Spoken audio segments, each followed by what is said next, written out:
The Crucifixion of Christ, a story of faith, persecution, and history. Have you ever wondered about the true story of Jesus' crucifixion? It's more than just an ancient tale, it's a powerful event that changed the world forever. In this journey, we'll look closely at what really happened, step by painful step. We'll explore the science behind the suffering, understanding just how brutal crucifixion was.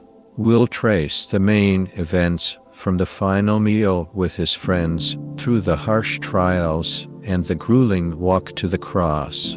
Get ready to dive into the story of Jesus' last hours, seeing it in a new light, and understanding why it still matters so much today. This story invites you on an immersive journey into one of humanity's most pivotal and poignant events.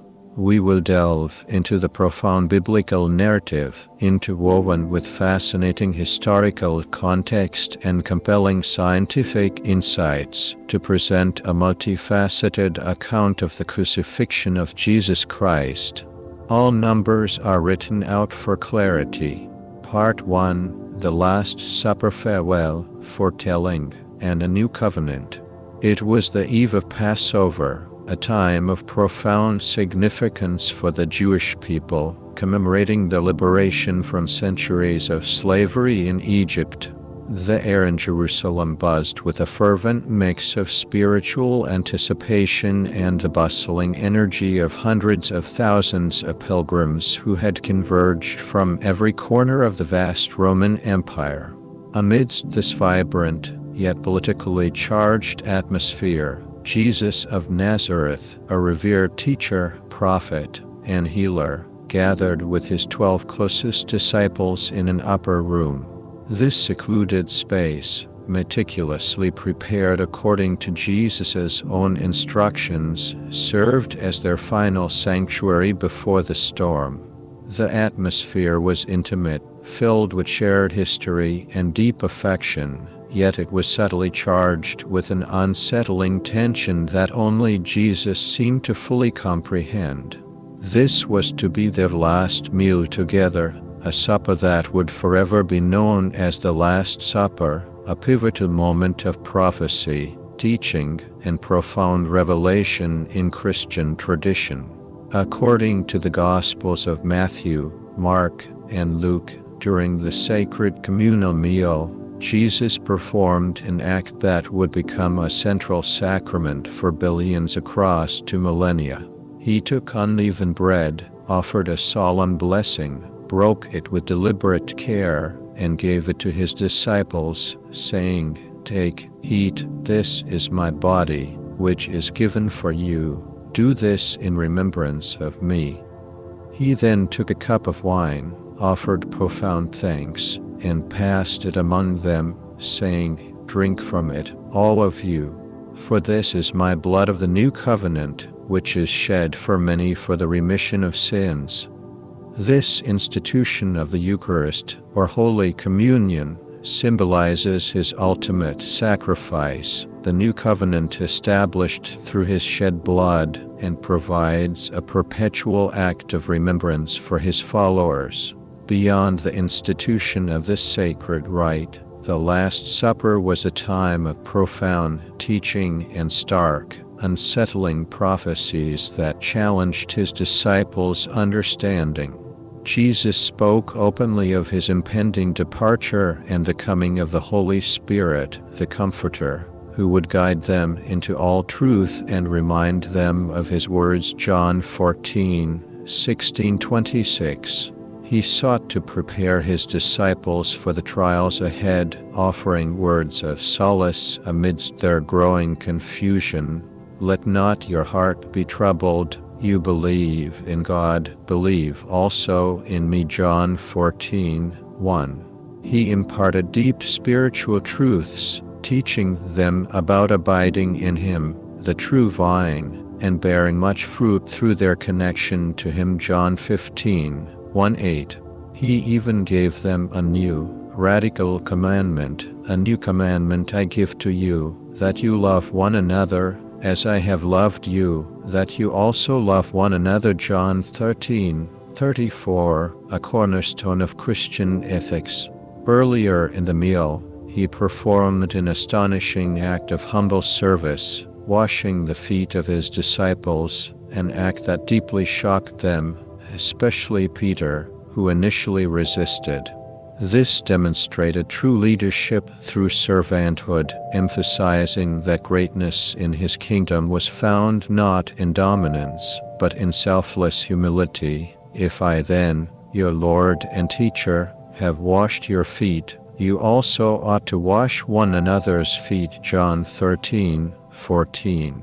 This act also served as a subtle rebuke to their earlier argument about who among them was the greatest. Yet, alongside these lessons of love and service, a darker truth was unveiled, casting a somber pall over the gathering. Jesus revealed that one among them, one who was dipping bread with him, would betray him. The disciples were visibly distraught, each questioning in sorrow, "Lord, is it I?" Matthew 26:22. The tension in the room was palpable as Jesus then explicitly identified Judas Iscariot, one of the 12, as the betrayer, giving him a piece of bread dipped in the dish. Immediately after receiving it, Satan entered Judas. John 13:26-27. This chilling moment solidified Judas's dark resolve, initiating the final, irreversible steps of his treachery. Jesus also predicted Peter's vehement denial, stating that before the rooster crowed twice, Peter would deny him 3 times. Mark 14:30. Despite Peter's fervent and heartfelt assurances of unwavering loyalty, "Even if I have to die with you, I will not deny you," Jesus knew the inherent frailty of human resolve under pressure and the immense spiritual and emotional trial Peter would soon face. Judas, driven by motives that remain debated by historians and theologians, perhaps sheer greed, as he was the treasurer and known to steal from the common money bag. John 12:6. Disillusionment with Jesus' non-political messianic claims, a desire for personal gain, or even a misguided, desperate attempt to force Jesus' hand into a more earthly, political rebellion had already made a pact. He had secretly agreed to hand Jesus over to the chief priests for the sum of 30 pieces of silver. This paltry amount, mentioned in the ancient book of Zechariah 11:12-13 as the legal price of a slave injured by an ox, underscored the contempt with which Jesus was treated by his enemies, a price reflecting his perceived worth to those who sought his demise. Part 2: Gethsemane agony, arrest, and abandonment. After the Last Supper, Jesus and his disciples left the city walls, crossing the Kidron Valley and walking to the Garden of Gethsemane, a tranquil grove of ancient olive trees on the slopes of the Mount of Olives. This secluded retreat was a familiar place where Jesus often sought solace and prayer. Here, as the moonlight filtered through the gnarled branches, the spiritual battle intensified for Jesus, becoming a profound, agonizing struggle between divine will and the crushing weight of human suffering. He began to pray with an intensity that racked his entire being, his soul exceedingly sorrowful, even to death. Matthew 26:38. He took his closest disciples, Peter, James, and John, further into the garden, asking them to keep watch and pray with him. "Watch and pray, lest you enter into temptation. The spirit indeed is willing, but the flesh is weak." Matthew 26:41. Yet, despite his earnest pleas and the overwhelming gravity of the hour, They repeatedly succumbed to sleep, their human limitations preventing them from fully grasping the immense spiritual burden he was bearing. Jesus prayed 3 times, each time returning to find his chosen companions slumbering. His earnest prayer was for the cup of immense suffering to pass from him, if it were possible, yet he ultimately submitted to the Father's divine will. Nevertheless, not my will, but yours, be done. Luke 22:42. The agony was so profound, so intense, that, according to Luke's Gospel 22:44, his sweat became like great drops of blood falling to the ground.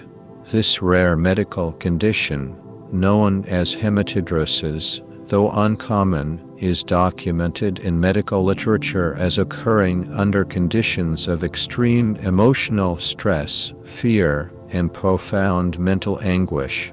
In such states, capillaries near the sweat glands can rupture due to extreme vasoconstriction and dilation, mixing blood with sweat and leading to a weakening of the skin.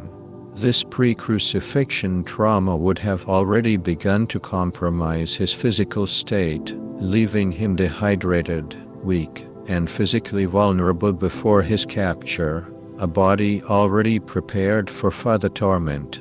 In his deepest moment of anguish, an angel from heaven appeared to him and strengthened him, yet his internal struggle and profound sorrow remained.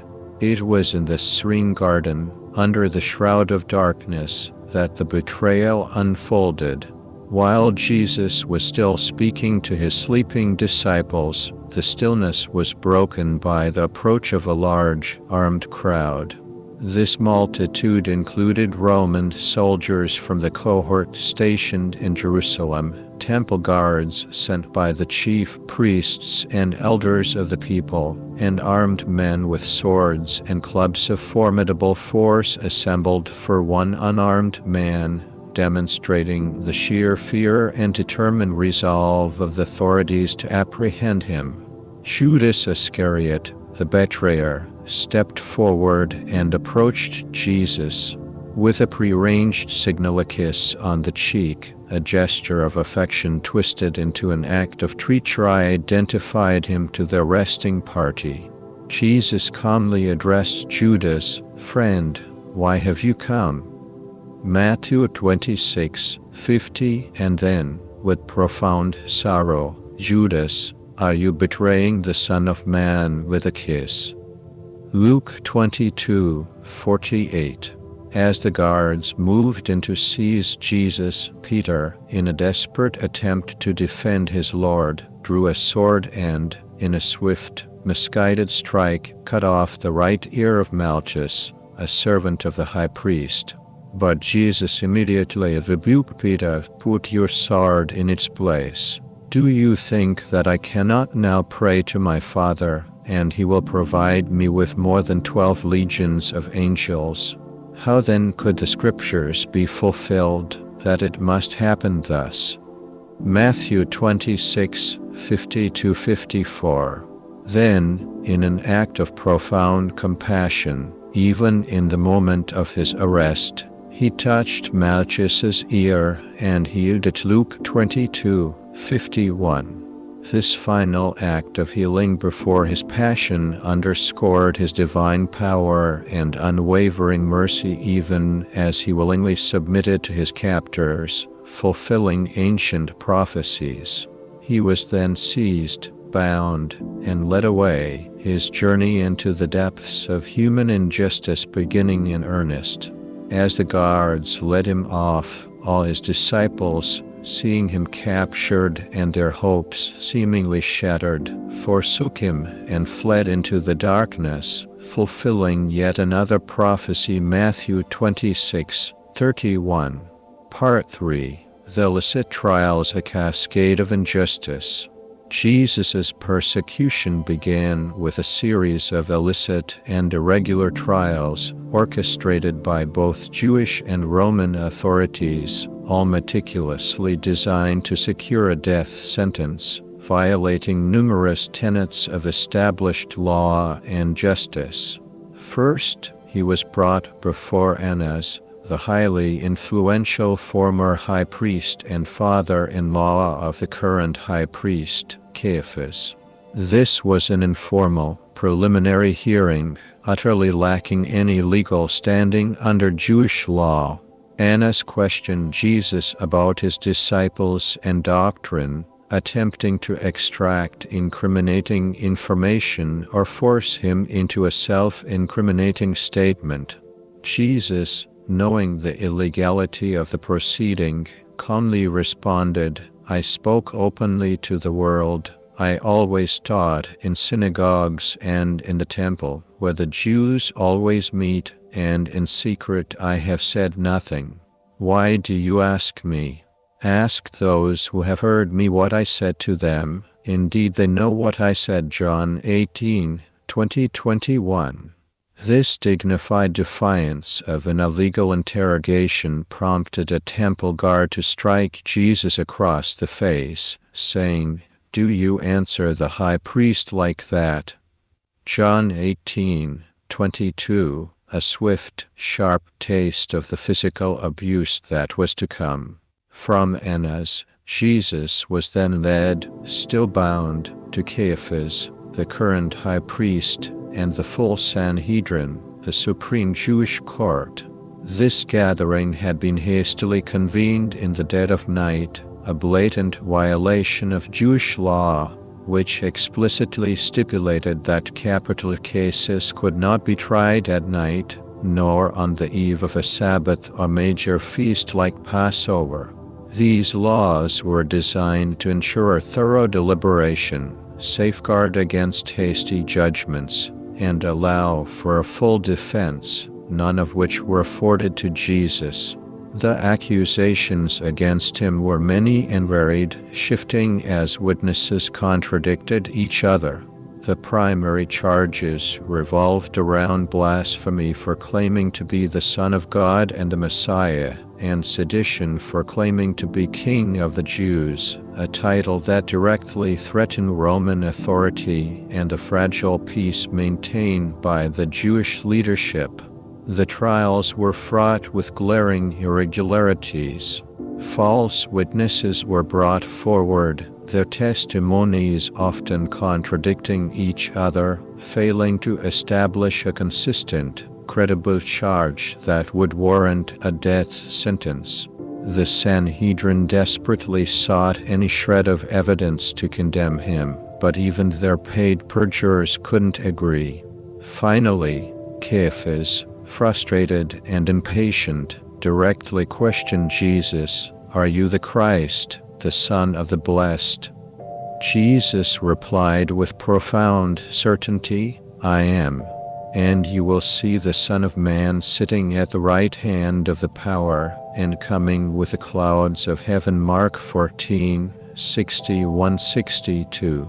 Upon hearing this, Caiaphas dramatically tore his clothes, a ritualistic sign of outrage and condemnation, and declared, "He has spoken blasphemy. What further need do we have of witnesses? You have heard his blasphemy. What do you think?" The entire Sanhedrin then, in a unanimous chorus, condemned him, declaring him to be deserving of death. Mark 14:63-64. During this trial, Peter, warming himself by a fire in the courtyard below, was recognized by several onlookers.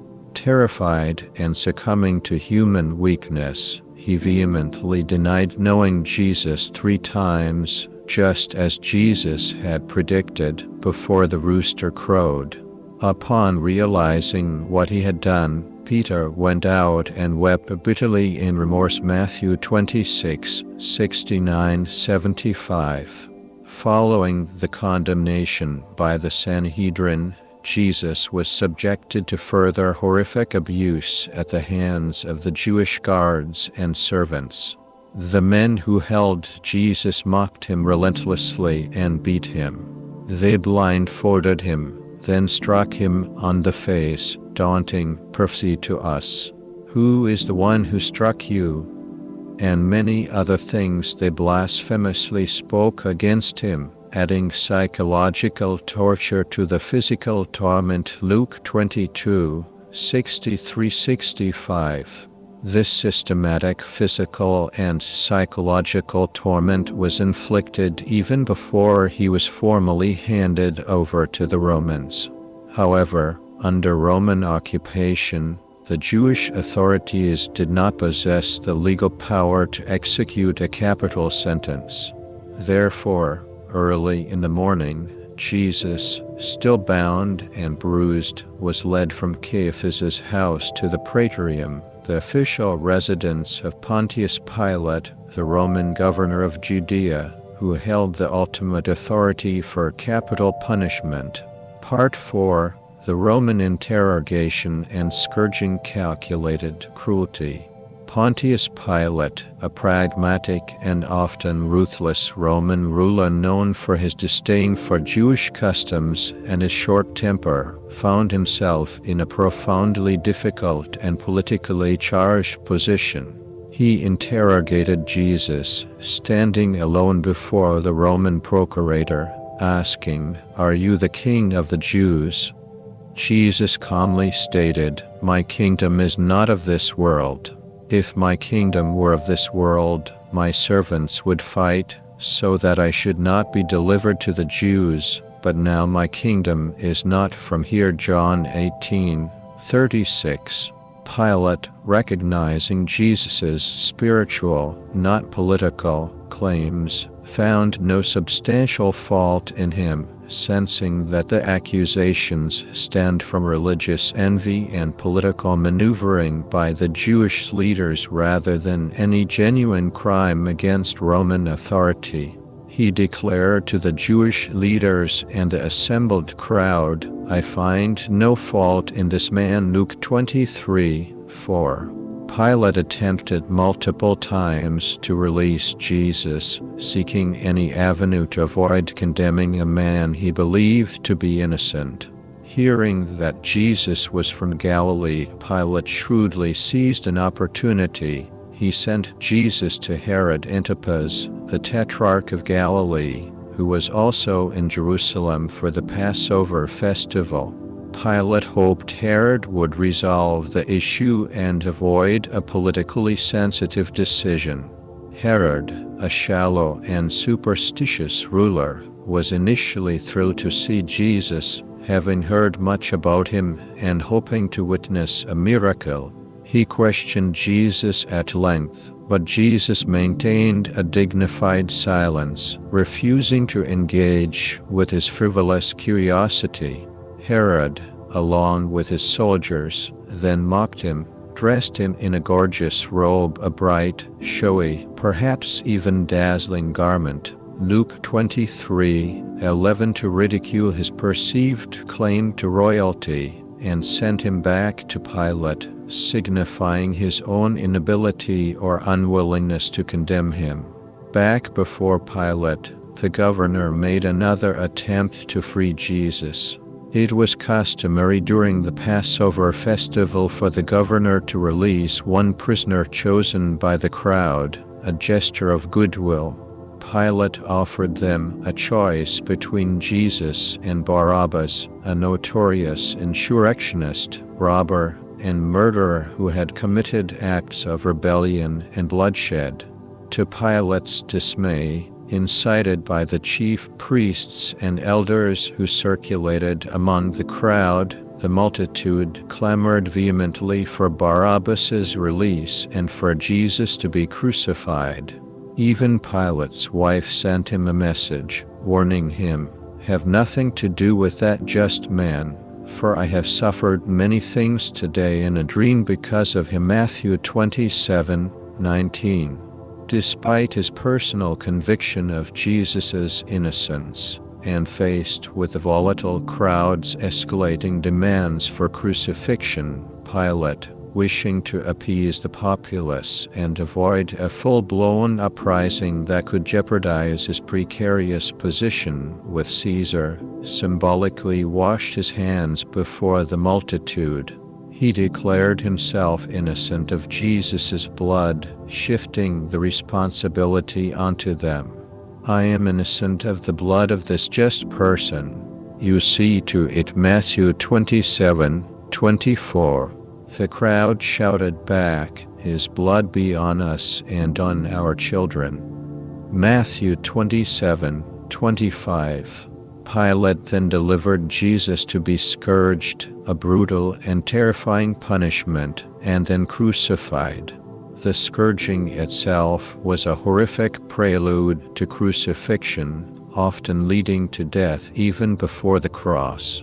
It involved a flagellum, a Roman whip with multiple leather thongs, each embedded with sharp pieces of bone, lead, or metal shards.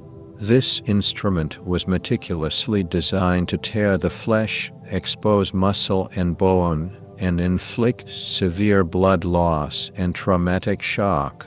Many victims died from scourging alone, succumbing to hypovolemic shock due to the massive loss of blood or to the sheer, overwhelming trauma. The deep lacerations would have stripped away layers of skin, subcutaneous tissue, and muscle, leaving Jesus' back a raw, bloody mess, making any movement excruciatingly painful and setting the stage for further physiological collapse. The Roman practice limited the number of lashes to 40-139, but the severity of the whip meant even a few blows could be devastating, rendering the victim barely conscious. After the horrific scourging, Roman soldiers, in a final, sadistic act of cruel mockery, took Jesus into the praetorium, the governor's headquarters. There, they gathered the whole garrison, a company of soldiers, around him to participate in the charade.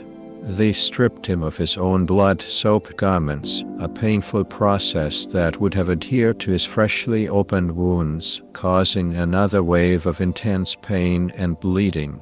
They then dressed him in a purple robe, a color associated with royalty, to ridicule his claim to kingship. They meticulously crafted a crown of sharp thorns, weaving them together and pressing it onto his head, causing blood to stream down his face. They then placed a reed in his right hand as a mock scepter. In a grotesque pantomime, they knelt before him, hailing him derisively as "Hail, King of the Jews." Matthew 27:29. They spat on him, struck him repeatedly across the face with a reed, and inflicted further blows, each one a fresh torment. This was not merely physical abuse but a profound psychological torture, designed to utterly humiliate, degrade, and break his spirit before his public execution. Part 5: The Condemnation and the Burden of the Cross. With the verdict of crucifixion pronounced by Pilate, Jesus was officially condemned to death. This solemn and unjust decree, delivered despite Pilate's personal conviction of his innocence, marked the first station of the cross. The resounding cries of "Crucify him! Crucify him!" from the incited crowd had tragically prevailed over justice and reason. The soldiers then removed the mocking purple robe, a painful process as it would have undoubtedly stuck to the raw, weeping wounds from the scourging. They replaced it with his own humble garments, likely coarse and irritating against his mangled skin. Immediately after, they placed the heavy crossbeam, or patibulum, upon his shoulders. This horizontal beam, weighing anywhere from 75 to 125 pounds, would have been an immense, crushing burden for a man already severely weakened by hours of relentless abuse, agonizing scourging, significant blood loss, and the profound emotional and physical trauma of the preceding events. This moment, when Jesus took up his cross, burdened with the instrument of his death, marked the second station. The rough unhewn wood of the beam would have immediately grated against his raw, lacerate back, causing immediate, excruciating pain and fresh bleeding with every shift of the weight, every slight movement of his weakened body.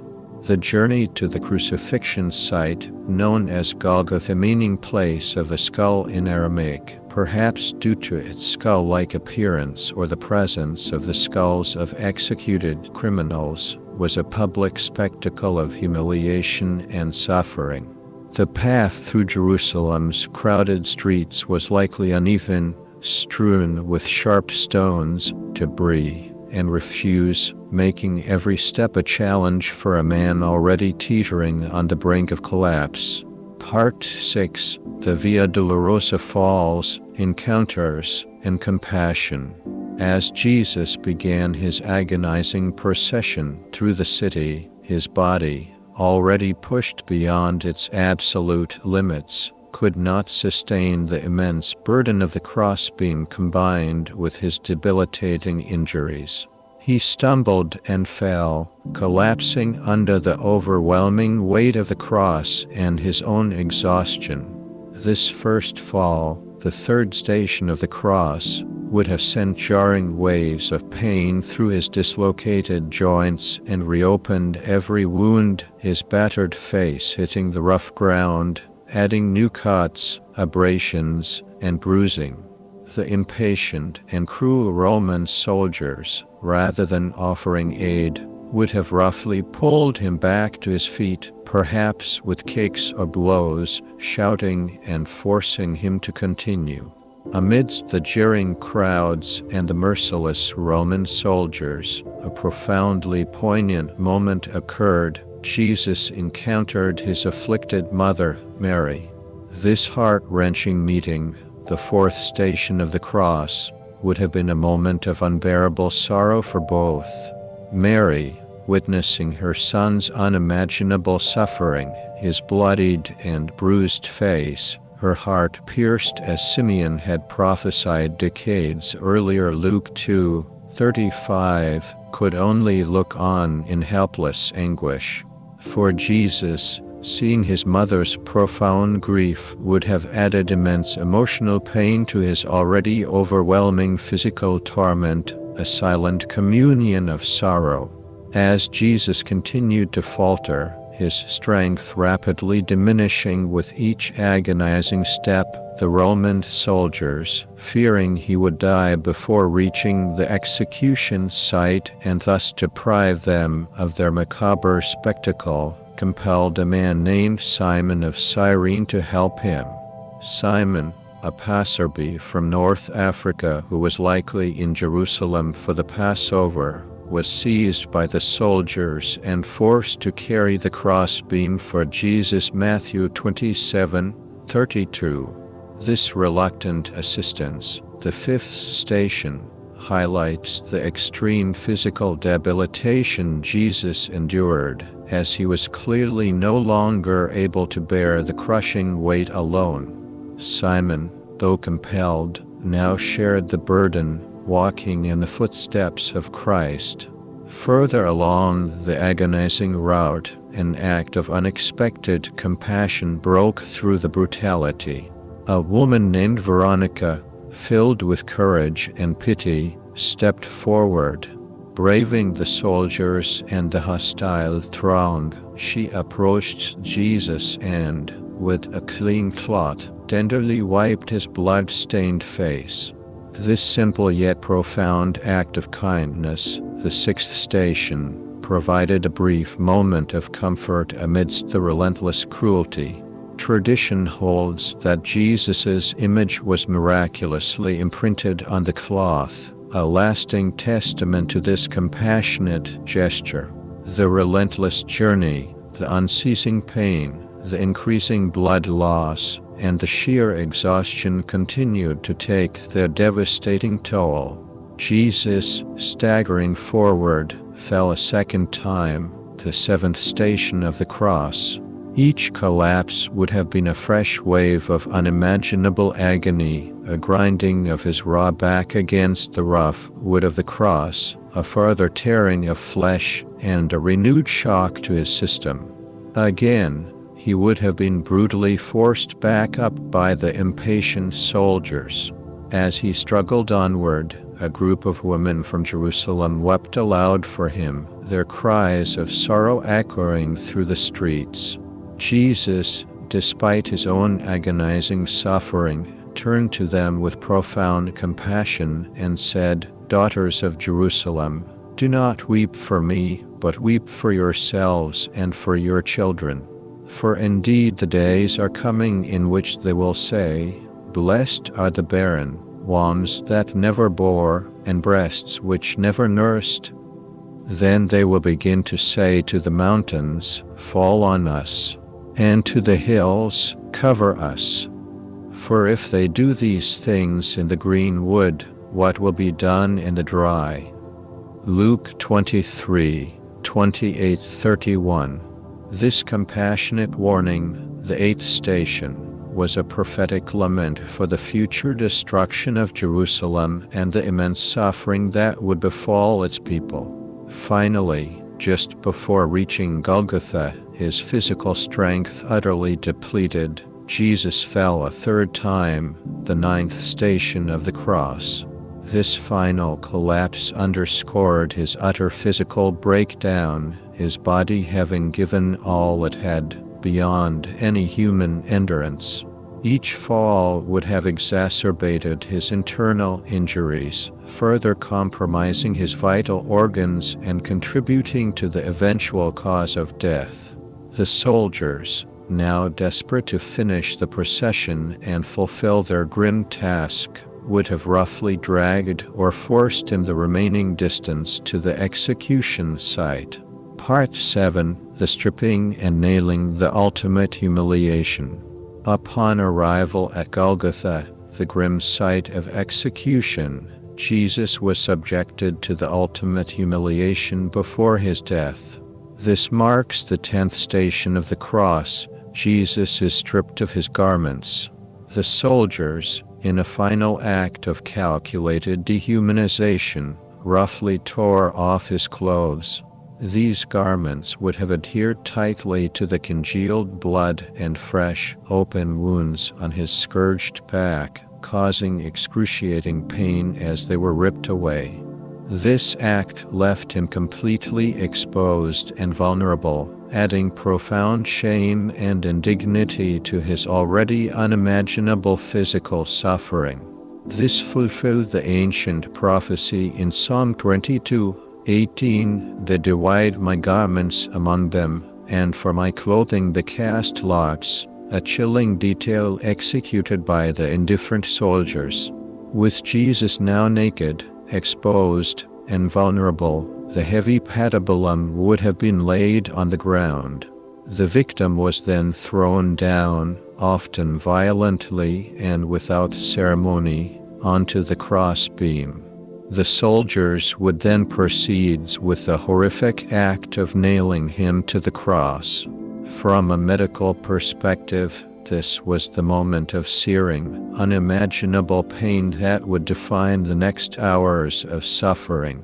The nails, typically rough, square-tapered iron spikes about 5 to 7 inches long and 3/8 of an inch thick, were driven through the wrists, not the palms. Anatomical studies and archaeological findings, such as the discovery of a crucified man's heel bone with a nail still in it, definitively confirm this practice. A nail through the palm would simply tear through the flesh and not support the body's entire weight. Instead, the nail would be driven through the carpal bones of the wrist, specifically between the radius and ulna, a narrow but strong pathway.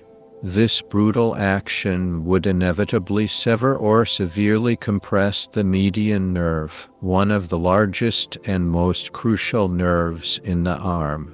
The result would be an immediate, electrifying, burning pain that would shoot like lightning up the arm and into the brain, a phenomenon known as gassalgia. This form of pain is described by some medical experts as the most excruciating pain imaginable, a constant, white-hot agony that would persist unrelentingly throughout the entire ordeal on the cross. Similarly, a single nail would be driven through both feet, likely through the metatarsals or, less commonly, through the calcaneus heel bone, pinning them firmly to the upright post. This would inflict devastating damage to the major nerves in the foot, causing intense, throbbing, crushing pain with every minuscule movement of the body, making even the slightest shift unbearable. The victim's arms, stretched taut by the nails, would be pulled almost to the point of dislocation at the shoulders and elbows, leading to constant, searing pain in the joints and muscles as ligaments and tendons were stretched far beyond their normal limits. This horrific act of nailing Jesus to the cross, securing him to the instrument of his agonizing death, marks the 11th station of the cross. Part 8. The medical horrors of the cross: a slow, deliberate death. Once nailed to the crossbeam, the patibulum was then painstakingly hoisted and affixed to the upright post, dropping the victim's body with a jarring, bone-shattering impact. This violent movement would exacerbate all previous injuries, sending fresh, agonizing waves of pain through every nerve ending. The full weight of the body would then pull inexorably down on the outstretched arms, causing the shoulders, elbows, and wrists to dislocate or become severely stretched. This extreme stretching would put immense pressure on the nerves and blood vessels in the limbs, leading to a constant, searing ache, numbness, and tingling as blood flow was restricted and nerves were crushed. The position on the cross was meticulously designed to inflict maximum suffering and hasten death through a complex interplay of physiological failures, primarily asphyxiation. The victim's diaphragm, the primary muscle for breathing, would be pulled downward by the sheer weight of the body, making inhalation a monumental, agonizing effort. The chest cavity would be fixed in an inspiratory position, rendering it almost impossible to exhale fully. To take a full breath, the victim had to push up on their legs, which were often bent and fixed by a nail, and pull with their arms, using their pectoral and intercostal muscles to expand their lungs for inhalation. This constant, agonizing exertion would lead to severe muscle cramps, violent spasms, and rapid exhaustion throughout the body. Every single breath would be a conscious, painful struggle, a relentless fight against the creeping sensation of suffocation that would grow more desperate with each passing minute. As fatigue inevitably set in, the victim would become less and less able to push up for air, leading to shallower and more rapid breathing. This would result in a dangerous buildup of carbon dioxide in the blood, hypercapnia, and a critical lack of oxygen, hypoxia, a devastating condition known as respiratory acidosis. The rising carbon dioxide levels would cause intense, throbbing headaches, nausea, dizziness, and a desperate, burning sensation in the lungs, triggering an overwhelming, primal urge to breathe. This desperate need for air would compel the victim to push up again, grinding their raw, scourged back against the rough wood of the cross, causing fresh agony, further tearing of flesh, and a renewed flood of blood. The horrific cycle of pushing up for air, enduring excruciating pain, and then sagging down into partial asphyxiation would repeat relentlessly, hour after agonizing hour, until the body, utterly spent, could no longer respond, its muscles screaming in protest and seizing up in relentless cramps. Beyond the respiratory distress, Jesus' body would be undergoing immense systemic stress. The significant blood loss from the brutal scourging would lead to hypovolemic shock, causing a rapid heart rate tachycardia, dangerously low blood pressure hypotension, and an extreme, burning thirst, a direct consequence of the body desperately attempting to compensate for massive fluid loss. Dehydration would worsen as hours passed under the scorching sun, leading to a dangerous thickening of the blood and further strain on the heart, forcing it to work harder and harder to pump. The constant muscle spasms and the body's struggle to breathe would lead to a buildup of lactic acid, causing agonizing cramps throughout the entire body, from the calves to the abdomen, every muscle fiber screaming in agony.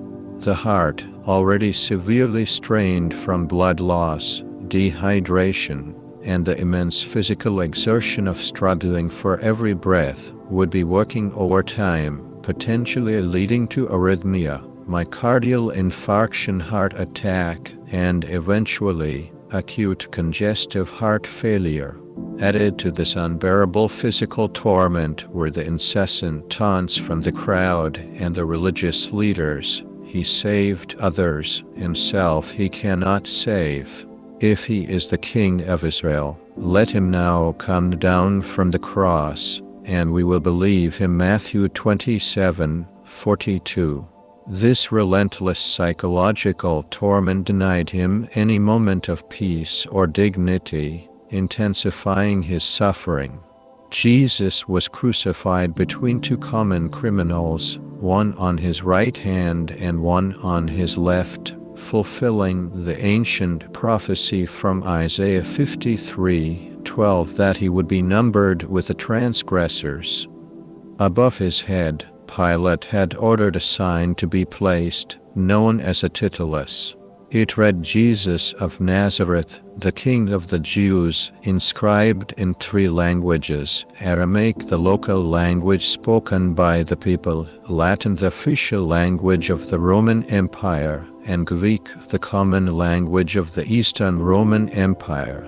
This inscription further enraged the Jewish religious leaders, who demanded it be changed to, "He said, I am the Jews' king." But Pilate famously retorted with finality, "Quod scripsi, scripsi, what I have written, John 19:22, refusing to alter his declaration.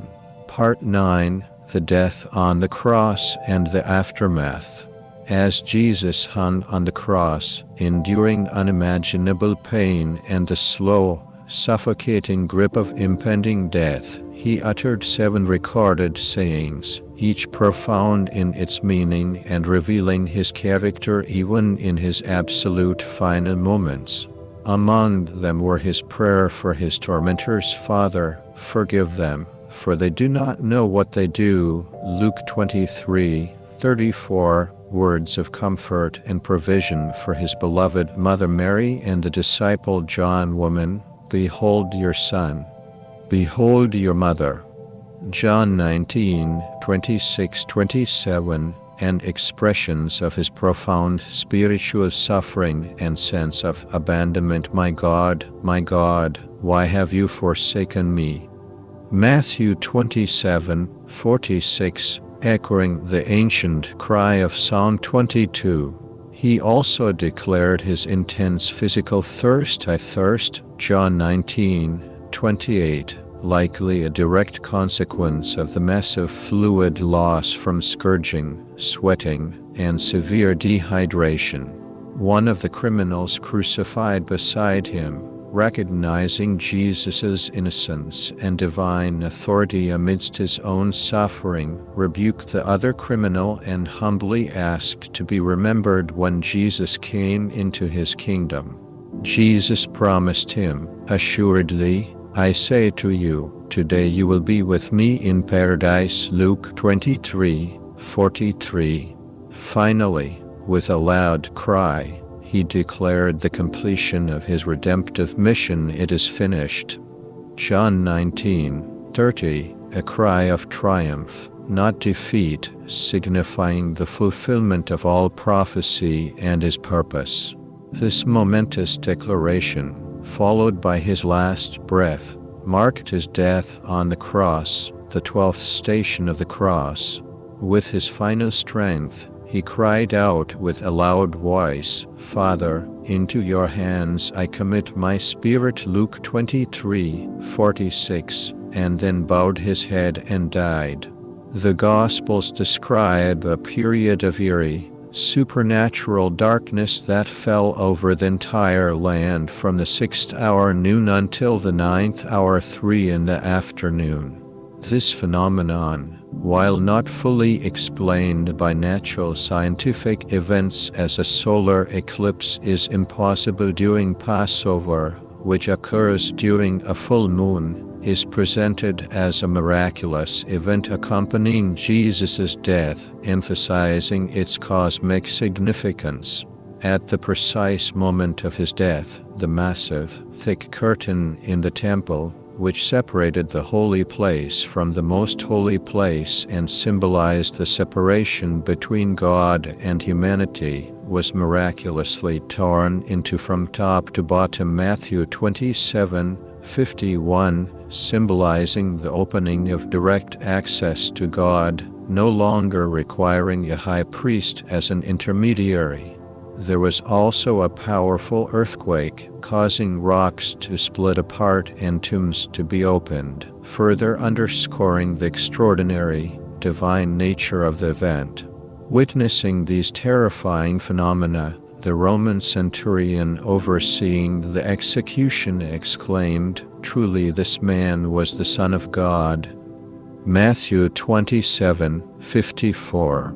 To ensure that the crucified victims were dead before the Sabbath began at sunset, which was also the start of the Passover feast, making immediate burial imperative, Roman soldiers would typically perform Crucifixion, the brutal practice of breaking the legs of the condemned. This act would prevent them from pushing up to breathe, thus hastening death by asphyxiation. However, when the soldiers came to Jesus, they found he was already dead. Therefore, they did not break his legs, fulfilling another ancient prophecy. John 19:33-36. To confirm his death, one soldier pierced his side with a spear, and immediately blood and water flowed out. John 19:34.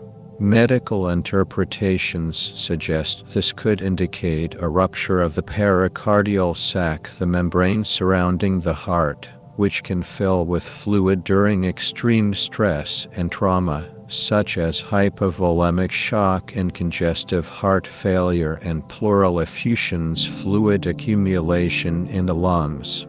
The blood and water could represent the separation of blood into its heavier red blood cells and lighter serum, or a mixture of pericardial and pleural fluid, all consistent with death by cardiac arrest or acute congestive heart failure brought on by the prolonged agony of crucifixion, hypovolemic shock, and the immense stress on the heart. After his death, a courageous and righteous man named Joseph of Arimathea, a wealthy and respected member of the Sanhedrin who was a secret disciple of Jesus and had not consented to their decision to condemn him, bravely approached Pilate and requested Jesus' body for burial. Pilate, surprised that Jesus was already dead so quickly, confirmed it with the centurion and granted the request. Joseph, along with Nicodemus, another prominent Jewish leader who had previously visited Jesus by night to learn from him and was now emboldened, prepared the body for burial according to traditional Jewish customs. They carefully wrapped it in clean linen cloths with a mixture of about 75 pounds of costly myrrh and aloes, expensive aromatic spices used for embalming. This act of taking Jesus down from the cross and preparing his body for burial marks the 13th station of the cross. The body was then solemnly laid in a new tomb, meticulously hewn out of solid rock, located in a garden near Golgotha, belonging to Joseph himself. A large, heavy stone was rolled against the entrance to seal it, marking the 14th station. At the specific request of the chief priests and Pharisees, who, despite Jesus' death, feared his disciples would steal the body and claim a resurrection, Roman guards were stationed there to secure the tomb and prevent any tampering, their presence a testament to the lingering fear his message still inspired even in death. Part 10: The Silence, the Resurrection, and the Enduring Legacy. For 3 long, agonizing days, the tomb remained sealed and heavily guarded. The disciples were scattered, heartbroken, and utterly overwhelmed by despair, hiding in fear and confusion. Their hopes seemed irrevocably shattered, their beloved leader dead and buried. The Jewish authorities, believing they had successfully silenced a troublesome movement and eliminated a perceived threat to their religious and political order, felt a sense of uneasy triumph. However, on the first day of the week, very early in the morning, as dawn was breaking, several devout women, including Mary Magdalene, Mary the mother of James, and Salome, went to the tomb, carrying more spices to anoint Jesus' body. To their profound astonishment, they found the massive stone rolled away from the entrance, and the tomb empty. According to the Gospel accounts, 2 men in dazzling white clothing, identified as angels, suddenly appeared to them, declaring with divine authority that Jesus was not there, for he had risen, just as he had foretold. Matthew 28:5-6. Initially, the disciples were skeptical, dismissing the women's words as idle tales. Luke 24:11. But over the next 40 days, Jesus appeared to them on multiple, undeniable occasions, providing irrefutable proof of his resurrection. He appeared to Mary Magdalene first, John 20:11-18, then to Peter, to 2 disciples on the road to Emmaus. Luke 24:13-35, to the 11 disciples gathered in a locked room, even allowing Thomas, who had famously doubted, to touch his wounds. John 20:24-29, and to over 500 people at once. 1 Corinthians 15:6. He ate with them, taught them further, and commissioned them with a profound mission to spread his message throughout the world, beginning in Jerusalem and extending to the ends of the earth. Acts 1:8. His resurrection is the cornerstone of Christian faith, transforming the utter despair of his followers into triumphant, unyielding hope and their fear into courageous conviction, empowering them to face persecution and even death for his name. From a historical perspective, the crucifixion of Jesus is widely accepted as a well-attested historical event, corroborated not only by the New Testament Gospels but also by non-Christian sources. Roman historians like Tacitus, in his Annals written around 115 CE, explicitly mentions Christus, from whom the name Christians had its origin, suffered the extreme penalty during the reign of Tiberius at the hands of one of our procurators, Pontius Pilatus. The renowned Jewish historian Josephus, in his Antiquities of the Jews written around 93 CE, also refers to Jesus, a wise man. He was the Christ. When Pilate, upon hearing him accused by men of the highest standing amongst us, had condemned him to be crucified. While the theological interpretations of the resurrection are, at their core, matters of faith, the profound historical impact of Jesus' life, death, and the subsequent widespread belief in his resurrection is undeniable and has shaped global history, culture, and ethics for over 2 millennia. The message of Jesus, a radical message of unconditional love, profound forgiveness, selfless sacrifice, and ultimate redemption, spread with astonishing rapidity after his death and resurrection. Despite relentless persecution from both Jewish and Roman authorities, within a few centuries, Christianity grew from a small, marginalized sect in Judea to the dominant religion of the Roman Empire, and eventually to the world's largest religion, with over 2 billion adherents across every continent, influencing countless civilizations and individual lives. The Crucifixion, once a horrific symbol of shame, suffering, and abject defeat, became the central and most powerful symbol of Christian faith. It represents ultimate sacrifice, the atonement for sins, and a triumphant victory over sin and death itself. It continues to inspire countless works of art, literature, music, and architecture, serving as a wellspring for profound spiritual reflection. More importantly, it continuously motivates countless acts of compassion, charity, social justice, and selfless service around the globe, shaping cultures and individual lives for over 2,000 years.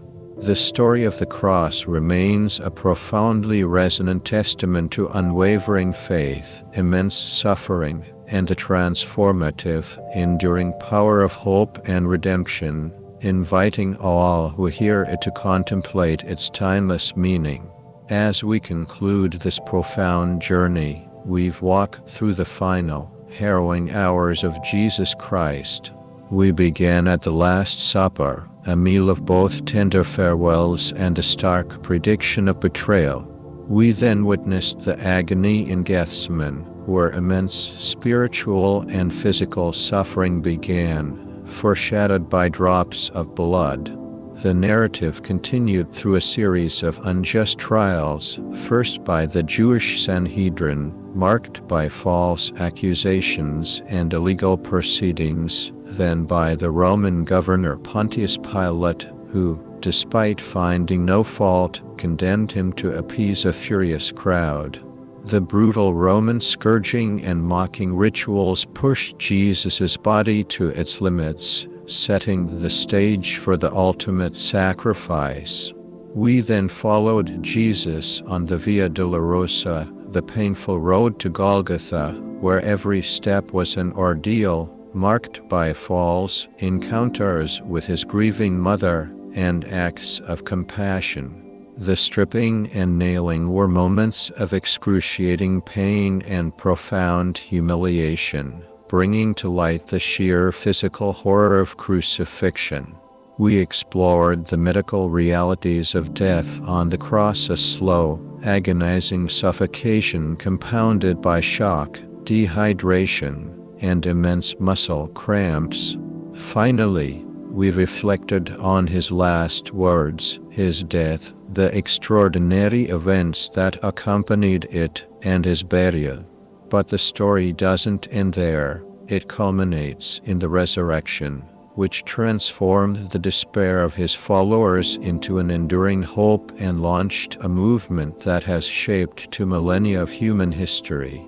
This story, deeply rooted in both faith and historical evidence, continues to resonate, reminding us of ultimate sacrifice, profound love, and the enduring power of redemption.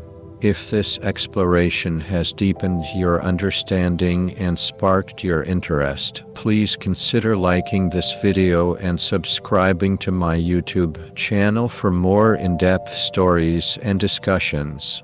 Your support helps me create more content like this.